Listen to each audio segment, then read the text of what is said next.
Nana came to visit us in August 2020, I and we was did a little born history. and named Janet Helene Smith. After doing a lot of genealogy, I realized how many of my father's ancestors, males actually, were named Jan, and how many of the girls were named Janetja. I was named after my grandmother, Elizabeth Helena Maiden Hamer. I was born in Glendale, California in 1942, right before Christmas, 5 days before Christmas. My mother had waited a long time to have a child, and she was so thrilled to have this baby. 2 years, 2 months, and 2 days later, my twin sisters, Marilyn and Carolyn, were born. When they were little, they weren't so much a joy to my life because they got so much attention. Twins were kind of unusual in those days, and everyone that saw them stopped and played with them and pretty much ignored me. When we were growing up, we had a really normal life in Burbank. It was a very quiet, conservative city. We lived in 2 different homes in Burbank, one on Ontario Street near the Burbank Airport, more down in the flats. Then when my father had made a little bit more money, we got to move up on the hill on University Avenue, right up the street from a wonderful park called McCambridge Park, which I enjoyed very much as a teenager. I would go down there every day and play tennis with my friends. My sisters instead went there every day, but went swimming in the big swimming pool. I didn't like swimming as much as I liked playing tennis, volleyball, and basketball. I was a real tomboy growing up. I loved playing hide and go seek, and when I was little, when we lived on Ontario Street with all the kids in the neighborhood, I think there were 15 children on that street, all within 5 years of each other. We did all kinds of things. We played all kinds of games, and we would make up shows in people's garages and act out different parts. When we moved up on the hill, we didn't have as many neighbors. It was a little bit harder to ride your bike because we were on a steep hill that led right up into the Verdugo Hills. So it was a little bit harder to ride your bike or to do skating, especially skating downhill. But I liked to ride my bike, and I used to spend a lot of afternoons in the summertime just riding my bike all around. I liked to play sports there as well with the boys on the street, and we used to play hit the bat and 3 flies up. We played a lot of basketball games in the backyard. I felt like I had a really, really happy childhood. My parents were very attentive. They wanted to enrich our lives in many, many ways. On Sundays, we would always go on nice picnics to interesting parks. One of the parks was Oak Park in Simi Valley, and my mother would take us on long hikes through the hillsides and tell us the names of all the wildflowers, and we'd pick some of them and then put them in a book and flatten them out when we got home and make little books of wildflowers. And she would make up stories and make little books for us to read with little wild flower fairies, which was really delightful. That was one of the things she loved to do, is do things like with watercolors. She would create little watercolor books for us to read, and a lot of times we were in some way involved in those stories. They were kind of personalized for our benefit. She also spent a lot of time sewing clothes for us. She was good at it. She used cute patterns. I felt like we always had a really nice wardrobe, and about a third of it was made by her, mostly the skirts and blouses, not the sweaters, of course. When I was about 13 or 14, they added a room on to the house on University Avenue, so I finally had my own bedroom, and I liked that very much. I think that's when I became a better student too, because I had a room with a desk where I could study and be quiet away from the rest of the house. One of the things I remember in that house and in that room, especially before I was at the beginning, a little bit before I was a teenager, was we always had to be in bed at 7 o'clock.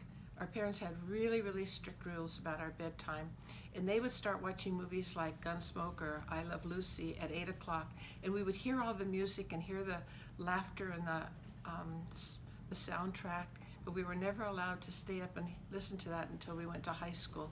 Our parents were strict. They had strict rules. My father wanted things to be very, very tidy, so we always lined up our shoes in the closet and hung everything up very, very nicely. My dad polished the shoes that we wore, which were like Oxfords or saddle shoes, every single night.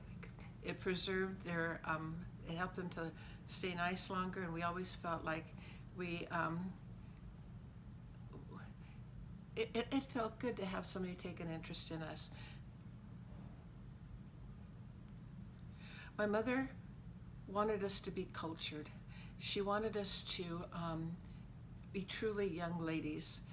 She would have liked it if when we graduated from high school we could have gone to a finishing school, perhaps like something back in the Seven Sisters on the East Coast. But that wasn't in the realm of possibilities. But she taught us how to do things gracefully. Every night she always set a beautiful table, always with a tablecloth or pretty handmade placemats. She always had fresh flowers on the table. She taught us nice manners. She brought in a lot of classical music and had us sit in the living room and listen to classical music.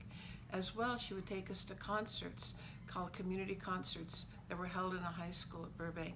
In those days, very well-known classical performers, cellists, violinists, flautists would come and do concerts in people's cities for a nominal amount of money, and they were well known. And so we went to all of those all the time we were growing up. So I felt like I had a really good understanding and appreciation for the main composers of the day that were the most popular, like Liszt and Chopin and Beethoven and Bach. She also took us to art museums and taught us about how artists do oil paintings and what to look for and what to appreciate and to imagine the stories behind the people's lives that were painted. So we did a lot of that in our spare time.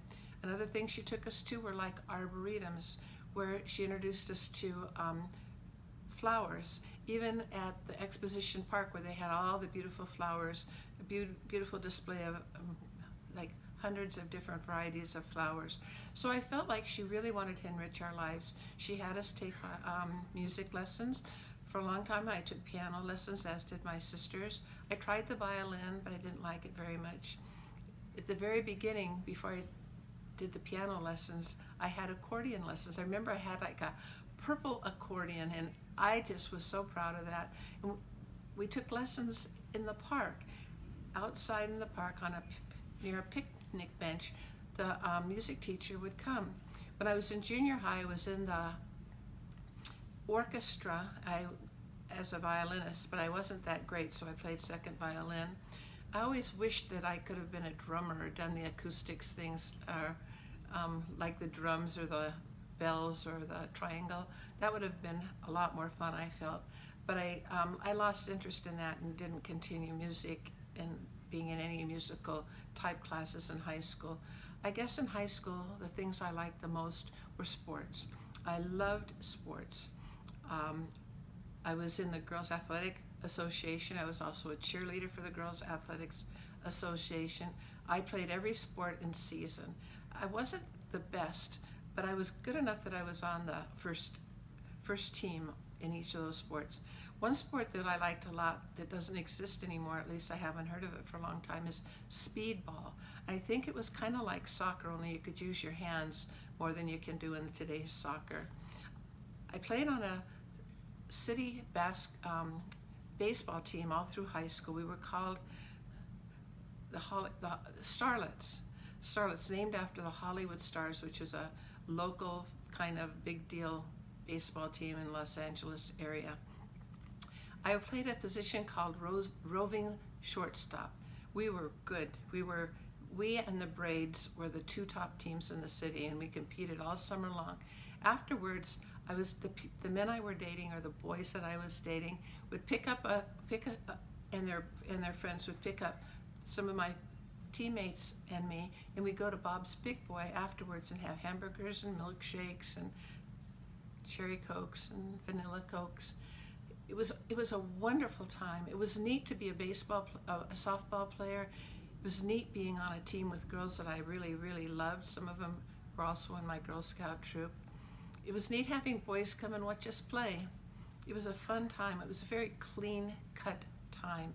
Girls being in sports was just fine. It didn't seem unusual. It didn't seem like we were unusual because we were so athletic. There were other kids in high school that weren't athletic, that were real pretty and did other kinds of things. They sat at a different lunch table, but we were all good friends. I didn't feel like there were any real cliques at Burbank High. Some of the most popular girls, like Pat Henry and others, everybody treated everybody else as they were okay. I never felt looked down on. I always felt happy. I think my high school years were the happiest years of my childhood anyway. I took hard classes.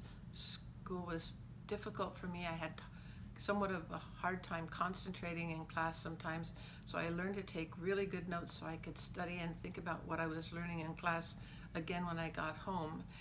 I worked very hard for my grades. School was not easy for me, and I was really glad that I was able to pass the SAT test and get into college, because I think I memorized my way through high school. I can remember taking most of my tests. I could literally read the pages of the book that would be in reference to the answers of the questions that I needed to come up with, because that was kind of how I learned to get good grades. It wasn't until I was much older, way into the years that I was in college, that I learned to really concentrate and really think. And I think that was one of the biggest struggles I had until I went to college, was learning how to be calm enough within myself to really think and not just be sort of panicky and memorizing everything to get by. My college years were quite interesting. I started out at UCSB, University of California at Santa Barbara, with my best friend from high school as my roommate. But I kind of had a nervous collapse during those years, because when I graduated, when I was still in high school, my counselor in high school and the teacher of my senior seminar advanced placement class told me, you're not that smart. You might not do really well in college. I'm not sure you should go. You're really not that smart. You learn because you try really hard, but I don't know if you're going to be able to make it. And I was so terrified that I actually just was so panicky that I didn't think I was doing well, and I was sure I was flunking out, and I ended up getting very, very sick and having to go home. When my grades came, they were all B's, so I wasn't doing poorly, but I had no frame of reference at that time, because we didn't get report cards and grades every week of everything we were doing.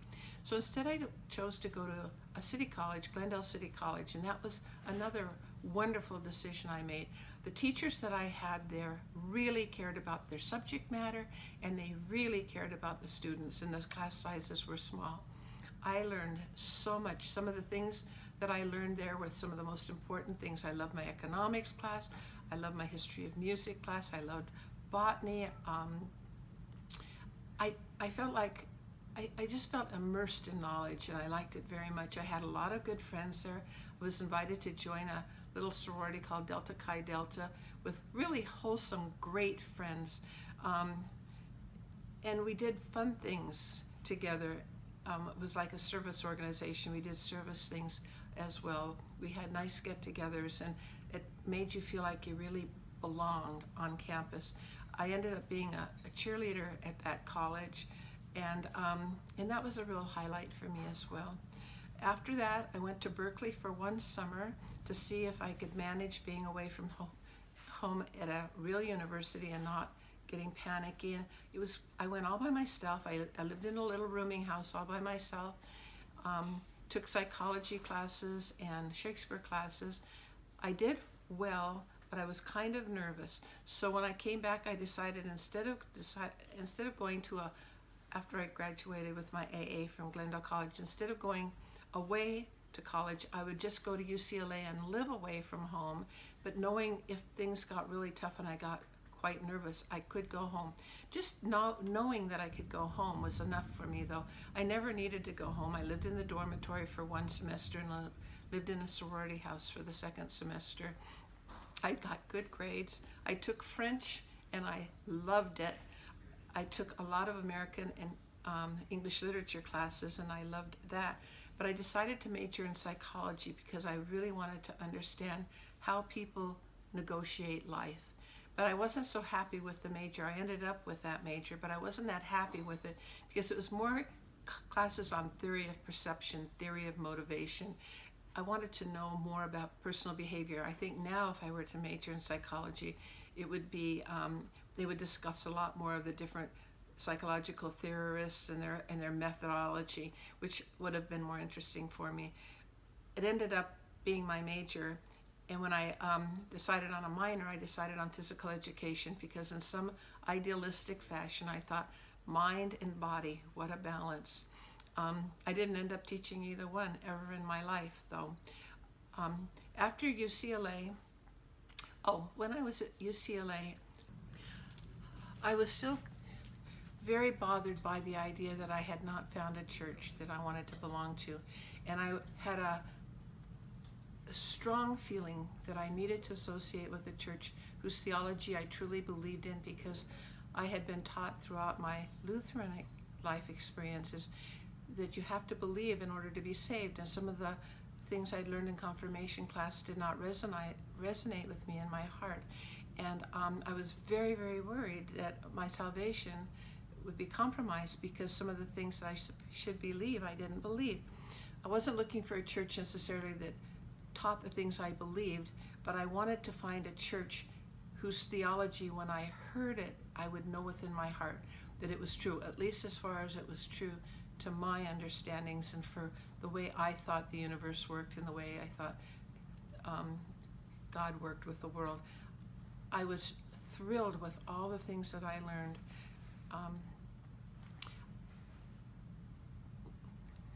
About the Mormon Church. What really happened was one of the first nights I was there, what happened is one day, like the third day of school, I was sitting in the library and I felt prompted to go sit outside on the bench on a hillside that looked out over the lower campus of UCLA. I prayed out there that I would be guided to the right church, that I needed to find this and get an answer to this problem so I could concentrate better in school and move on with my life. That night, I went to a sock hop in the dormitory that I lived in, and I met a fellow who was playing doing the jukebox, the records. He was the disc jockey. He looked really clean cut, and I wondered what he was doing, so I walked up and said, "Are you earning your way through college here at UCLA doing sock hops for fraternities and for dormitories?" And he said, "No, I'm doing this in order to earn money to go on a mission." I said, "Well, tell me about that." He told me all about the mission, why he had a testimony of Jesus Christ and why he wanted to serve the Lord. I was very, very interested. So the next day he drove me over to Los Angeles Visitor Center, which was part of the Los Angeles Temple, and I met the senior missionaries there, and they introduced me to local missionaries who then came and taught me the gospel. First few months or first few weeks, they taught me downstairs in the recreation room where everybody was playing ping pong and other things. And later we found a more quiet place for them to teach me the rest of the gospel. I was absolutely sure that this was the church I needed to belong to.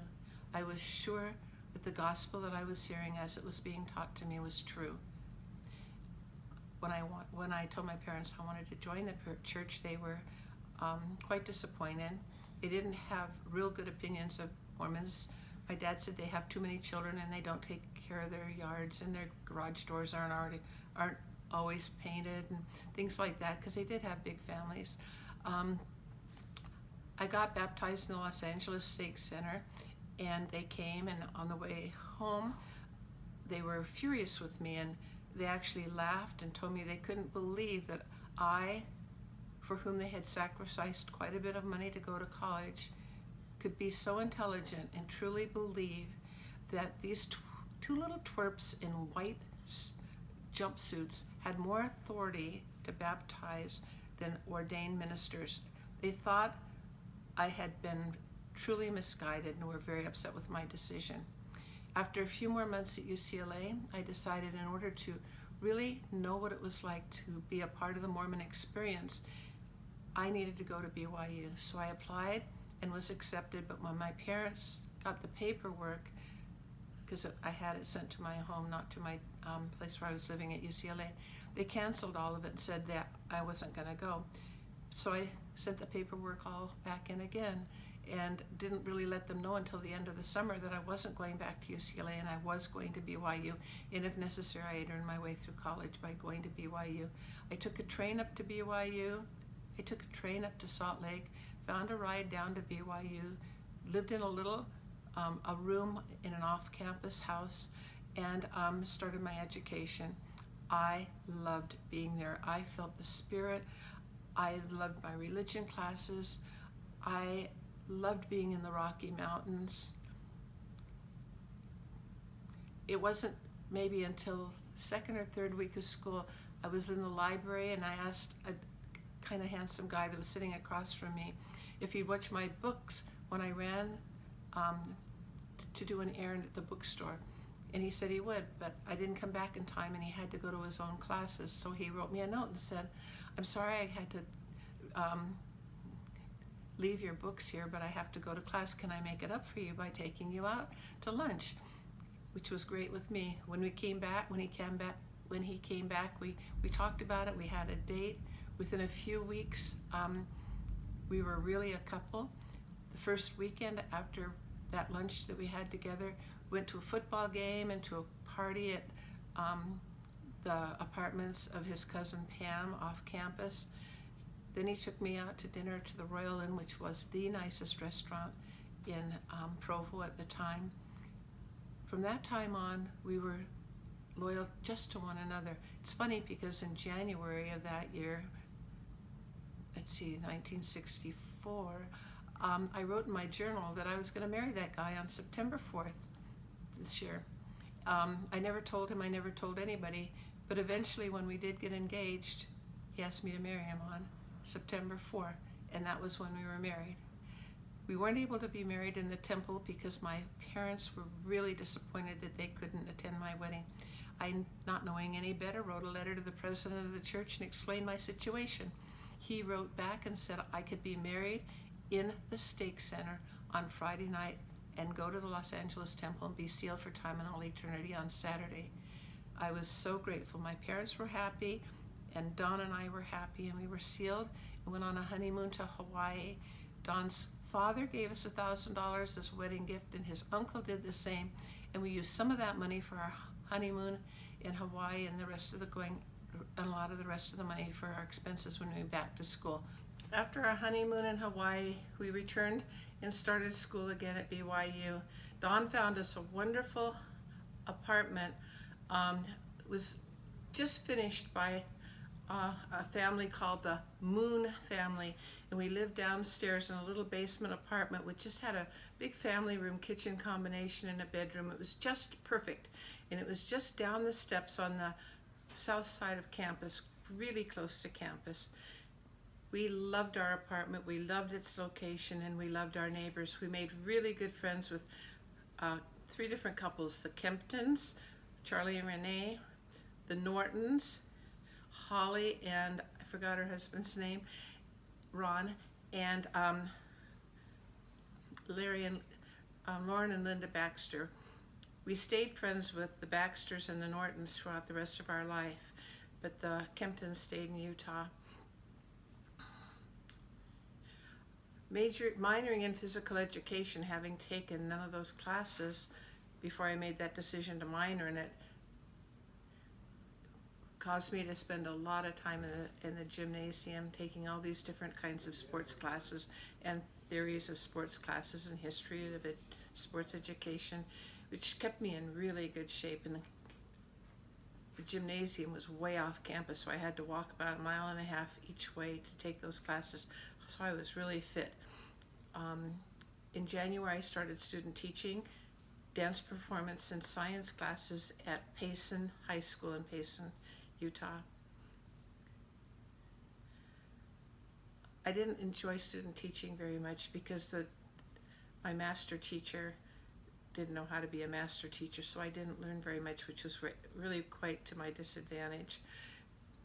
As it turned out, after I graduated from BYU in August of 1965, and we went to university, we moved to Chicago, where Don embarked on his master's degree at the University of Chicago. I was only able to find a teaching job in an elementary school. So I wasn't able to use any of my secondary teaching instruction strategies because I got hired to teach third grade in a kind of inner city school in Hazel Crest, Illinois. Took the Illinois Central train an hour south each day and an hour back up north, because most of the wives of a lot of the students at the University of Chicago were able to get teaching positions in school districts that were somewhat adjacent to the Illinois Central, so we could all get there and come back, because housing was far away from the university and our husbands actually needed the cars to get to their classes. My first year was really overwhelming because I didn't know a lot about how to teach elementary school. I went back to school and took classes at Chicago State Teachers College in the evening, classes such as teaching reading in the inner city schools, teaching math in the inner city schools, teaching social studies in the inner city school, and I got some really strong strategies. So the second and third year of teaching, I had a stronger grasp of how to address the population, the demographic, and the curriculum. I learned a lot. Most of my students were African American. Their parents were just beginning to make it. They were able to move out of their homes in the projects in downtown Chicago out to this little suburb called Hazel Crest, where they were able to buy their first homes, which were little prefab homes. But because it was a struggle, they were often 2 and 3 families living in the same house, and the parents would get on the Illinois Central Railroad at 6 in the morning, go work up in the factories, and come home at 6 at night. And a lot of the kids were all alone the rest of the time, kind of raising each other and raising themselves. So discipline was a challenge. I taught in the Hazel Crest School District for 3 years until I was able to leave in February of 1968 to have my first daughter, my first child, Pamela Michelle. What a joy to my soul. She was the most peaceful, happy, bright, curious baby in the world. She was alive with smiles and love of life. Every minute of raising her as a little child was a joy to my soul. I don't remember her ever giving me any problems whatsoever during her childhood. She was obedient, she was self-motivated, she was outgoing, she was very, very friendly. She always had lots of people that enjoyed being around her. Adults would say they couldn't believe how articulate she was at age 3. She could sing all the primary songs at 2.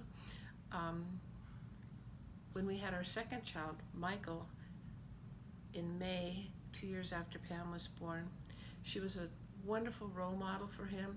She was his protector throughout the rest of his life. She loved him unconditionally, played with him for hours, as she did with her other 2 brothers, little people, little Fisher-Price people, Legos. She was a blessing to our family because she absolutely chose in her heart to love her brothers unconditionally and not allow herself to be annoyed by them pestering her. She was just a wonderful second mother figure to them, and they trusted her very much. And when they had problems and they got older, they went to her and she kept their confidences and gave them good counsel and good advice. After Michael, we had David, and Michael and David were much busier than Pam. They kept me hopping. They were bright, they were curious, and they were very physically active. In order to get rid of some of that energy, I put them in things like swim teams when they were little and junior lifeguards when they got to be teenagers, so they had a place to put all that energy. David decided to invest his sports capacity in surfing, which turned out to be a really good decision for him because even though he was very outgoing, he was also very introspective, and he would sit out there on those waves waiting for a good wave to ride and think about a lot of things. And he would share with me in the evenings the things he'd been thinking about life, about who he wants to be, how he wanted to process the things that he was dealing with. I felt that it was like an opportunity for him to almost meditate on a deeper level. Michael liked surfing a little bit, but it wasn't really his sport. David went on to get an education at Cal State Long Beach in accounting. Long-haired surfer dude with long blonde hair, didn't look at all like a CPA type, cut his hair when it was time to get a job, but he loved accounting and he's done very, very well at Pacific Life as a real estate accountant. He loved working with numbers. He's very black and white. He started out as an auditor in a consulting firm, so he learned about the things you need to always be careful to substantiate and have support for all of your opinions and who you got that opinion for. So he's been very credible in his career. Michael went back to school, majoring in writing at Long Beach State College, Cal State Long Beach. A wonderful writer. His stories are, and his poetry are absolutely amazing. He is truly a gifted writer. He still writes a little bit on his own, doesn't share very much with us anymore. Chose not to have a career in writing, which might have ended up having to be like technical or writing or something to really make money at it. Instead, he stayed with his company that he started with when he was 16 as a box boy at Ralph's, and he's grown to be the manager of the dairy department. Is highly respected, runs a very, very well organized department, is respected for how well he does. Shrink is where when you order the products each week to be sold, shrink is when you over order and have too much the product that you have to dispose of because it runs out of its time limit. He has the best shrink record almost in the state of California. He is very, very precise in his ordering, and he is very devoted to doing an excellent job. He has very high standards for himself. He married Lori when he was 44. He chose not to get married as a young person, and he married the love of his life. They dated for 10 years before they got married. They are a wonderful couple. They understand each other, they respect each other, they are patient with each other's issues. Laura has a few health issues, and Michael is very, very supportive and helpful with that. Michael has some other kinds of health issues, and Lori's been a best friend and a good confidant and a good sounding board when he has issues that are difficult for him to address. Kevin went on it. Oh, all of my children chose to go on missions for the church. Pam did a short-term kind of interesting mission that was offered when she was at BYU, where she was given the opportunity to be a missionary on Temple Square 2 or 3 days a week, and she loved that. Michael went to Indiana on his mission. David went to the Poland-Warsaw mission, and Kevin went to the Yucatan. They all had very different experiences. Michael's experience in rural America was perfect for him. He loved serving the people. He loved the kind of service that was asked of him. He loved the nature of the people, just strong Midwest values. David loved the challenge of learning a difficult language and dealing with a population that had been under the control of the USSR for many, many years.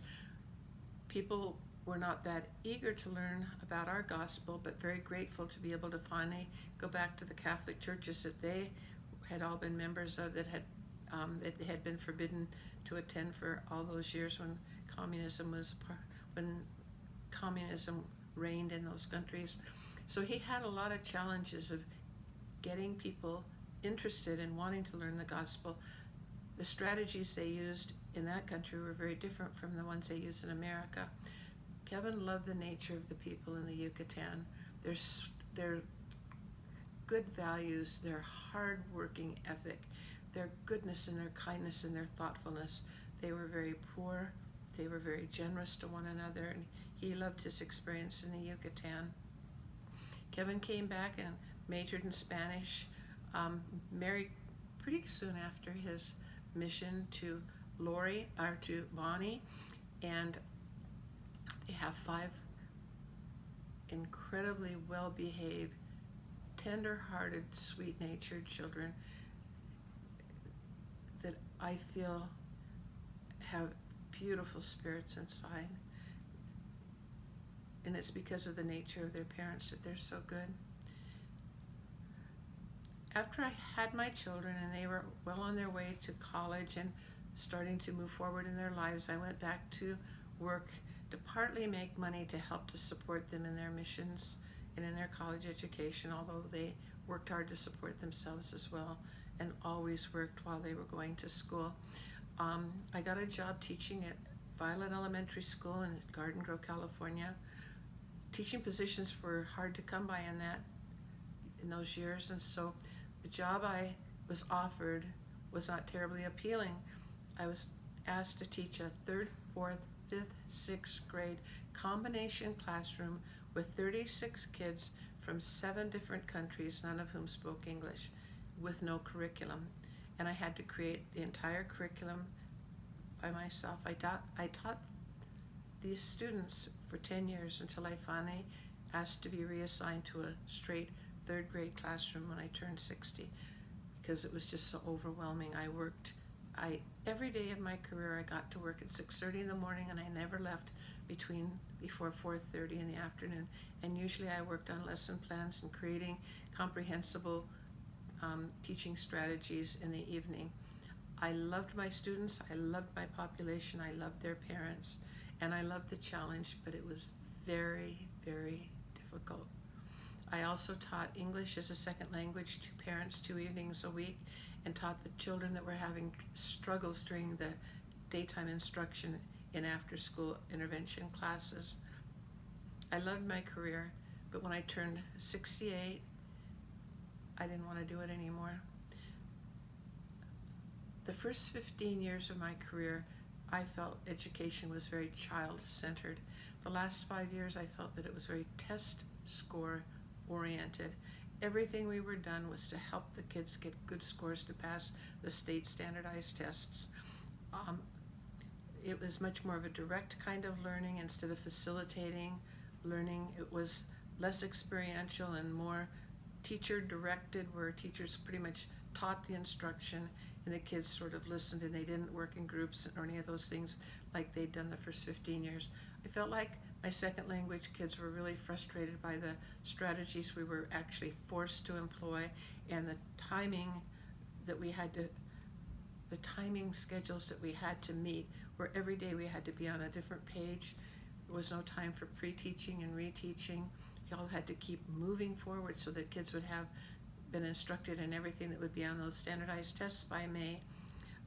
I didn't feel like I was doing right by the kids, by the strategies I was being asked to employ. I did not like myself as a teacher at the end, because I was not doing what I believed to be right by them. So I could have gone on teaching. I had a lot of energy, but things were not going to get better as far as the philosophy education was concerned, and No Child Left Behind and all the external administrative pressures. So I retired in 2011. Since 2011, I spent a lot of time trying to find out who I am and how to be the type of person I want to be in order to account to my Heavenly Father for how I've lived my turn on earth. I've been devoted to temple service, working at least 2 days a week in the temple. One evening I work in the office, and the other evening I do ordinance work. They're very different responsibilities. The ordinance work is very satisfying to my soul. I feel very close to my Heavenly Father when I'm doing that work. And the office work is administrative, but it gives me a joy to see how well the church handles this important responsibility of making sure all the work that is done for the dead is recorded correctly and with responsibility and love. So I get both sides of the temple, kind of like what a patron sees and and how an administrator handles all those types of problems. So I feel very at home in the temple. I feel very safe in the temple. I feel the spirit in the temple. It restores me. By being able to be there that often and also going in on my own for doing my own temple work or substituting for others, I feel like sometimes I'm there 3 or 4 days a week, and it's my favorite place to be. It's where I feel peace. It's where I feel closest to God, where I get guidance on how to live my life better and motivation to overcome my weaknesses and my behaviors that I'm not proud of. Right now I'm really unhappy that temples are closed, churches are closed because of the pandemic. I tremendously miss those opportunities to be in the temple. I take a lot of time every day trying to read articles by spiritual leaders in the church, read the scriptures, read the commentaries on the scriptures from the Come Follow Me curriculum that we're asked to do in our homes. All that reading and praying and studying has helped me to still stay close to the Lord. But it's a different type of feeling than being almost in His presence in the temple, which I have loved so much. I have served for the most part in the last 9 years in three different Relief Society three different Relief Society presidencies. Actually, now I'm in my 4th presidency, either as a counselor or as a secretary. Right now I'm a ministering secretary. That's where I want to be. I want to be where I know the needs of the people in my ward, the sisters and their families, so I have the opportunity to listen to guidance and know where I could be of most service. So I would pretty much say that since I've retired, my whole life has been revolved around my church now, which is how I really want it to be. The 2 most important things in my life are living the gospel and serving within the church, with whatever opportunities I have within the church structure, and being with my family. I spend a lot of time with David's family, working with their 3 children because they live so close. I love it when I get to be around Kevin's family in Redlands, but the distance makes visiting a little more difficult. Right now I'm having this interview in Pam's home. At least 3 or 4 times a year I get to come to Arizona and spend a week or 10 days in her home. I love to be here in this home. I feel very close to my Heavenly Father. I feel the Spirit very strong in this house. I see that by living the gospel and following the commandments and implementing all the suggestions that the church has given us as how to raise a family and run a home, that she has accomplished that which the Lord would want her to accomplish in her life, which is bringing a wonderful, strong spirit into the household. I feel complete peace when I'm here. It reinforces me when I have to go back and face other issues in my life. I am happily married to Don for 56 years this year. He is probably the kindest human being I've ever known. He has never said an unkind thing to or about anyone in his life. His heart is pure and good. I'm not always the most patient wife because I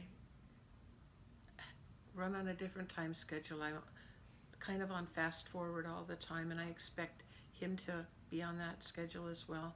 And that's not who he is. And as I've retired and spent more time with him, I've learned to appreciate that the way he lives his life is a more peaceful approach to life. He's not so driven and so pressured to get something done. And so I'm trying to learn from him these last few years of my life how to be a human being and not just a human doing. Although we're in a pandemic and things are crazy and the country's going to pot, and self-destructing because of all the divisiveness and the evil that's being allowed or accepted by others as commonplace. I worry for the future of our country. I want to know how I can help to make a difference and protect this country. I know I can do it by being a good example. There's other things that I can do as well, and I pray daily for guidance on how to know what are those things that I can do so that I will do them, because that's very important to me. I feel like I have everything I have ever wanted in life. I lack for nothing. I have the gospel. I have a wonderful family. I have wonderful grandchildren. I live in a beautiful, peaceful neighborhood. I have a beautiful, beautiful home that is not representative of materialistic desires, but is filled with beautiful things that are dear to my heart, but not terribly expensive. I have nice neighbors. I have good health. I have a good support system, and I am very, very appreciative of all my blessings, and I feel the love of my Heavenly Father every day. Before I went back to teaching school, I had an interesting sojourn for 10 years in politics. Having read the Book of Helene and other books within the Book of Mormon, I realized how important it was for well-intending people with righteous concerns to involve themselves in politics and find ways in which they could infuse their values and their way of thinking into political decisions that were being made. I was particularly concerned about the schools that my children were attending at the time. I was happy with Pam. She was in a gifted program at Robinwood School with wonderful teachers. David and Michael were at Mesa View in programs that I didn't think were well run. It was an open concept school where four classes would meet together in 4 different corners of one large room, each teacher running her own curriculum with her own strategies, but all the children in each class being able to see and hear the kids in the other classes. So there was a lot of noise and confusion, and I thought that it was distracting. I wasn't real fond of the teachers at Mesa View at the time either. So I decided I would take my kids out and put them in private school. I put Michael and David in a school called Cardin Christian in Costa Mesa, and put Kevin in Cardin Conservatory, which was run by a Latter-day Saint lady who had the same vision I had for a kind of back to basics, strong foundational curriculum with excellent teaching strategies. But they hadn't been in school very long before I realized that I was a true believer in public education, and I had been a teacher, and I believed in public schools. And putting my kids in private schools seemed like I was diminishing the importance of public education, and that perhaps I should take a different approach. So I decided to run for the Board of Education. By the grace of God, I won a seat on the Board of Education, so now I became a trustee of the Ocean View School District, a position that I held for 9 years, 4 times in which I served as president. We determined what type of curriculum was going to be taught, and we ran the budget of the school district. There were 2 of us that were quite conservative in our thought, and 2 that were extremely liberal, and 1 that was kind of wishy-washy and on the fence. So many, many decisions ended up with a lot of conflict and a lot of discussion. I would come to those meetings with an open mind, very willing and looking forward to hearing my other board members' points of view, because that's what I thought collaboration and working as a board, a group of people together should do. But I found out fairly early in the game that if I didn't come with my mind made up and a pretty good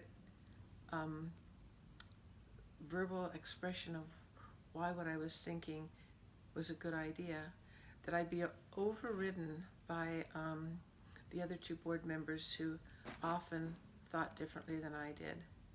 I also learned a particular strategy when I was president, which was never to turn, when I was asking other board members' opinions on an issue, to always ask the one that I knew would probably differ with me the most her questions early in the discussion and conclude the last person's, and the person I would choose last would be the person that would be had an opinion more to my liking, so that the last thought that was on the table and in people's minds was a little bit more conservative.